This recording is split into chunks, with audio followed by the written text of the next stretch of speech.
Người tôi yêu bây giờ cũng đã chẳng còn, là do tôi, cái tôi nó đã gây ra.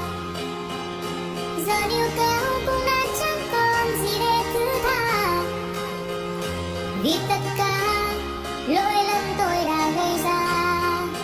Chắc do tôi dại khờ nên tôi không thể làm được em vui. Chắc do tôi dại khờ nên giờ em nào cũng dẫn ở nhà.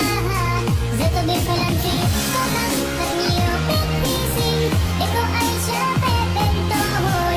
Không để mọi chuyện cứ thế này, tôi không thể chịu cảm giác này. Không không không không ạ, không làm lại nếu đã không có họ. Không không không không ạ, không thể làm lại nếu đã hết nhiều. Bây giờ cũng đã chẳng còn, là do tôi, cái tôi nó đã gây ra.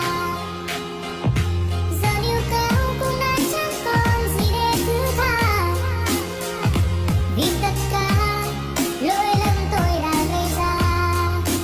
Chắc do tôi dại khờ nên tôi không thể làm được em vui. Chắc do tôi dại khờ nên giờ em nào cũng dẫn ở nhà. Giờ tôi biết phải làm gì, cố gắng thật nhiều, biết hy sinh để cô ấy trở về bên tôi. Không để mọi chuyện cứ thế này, tôi không thể chịu cảm giác này. Không không không không ạ, không làm lại nếu đã không có họ. Không không không không ạ, không thể làm lại nếu đã hết nhiều.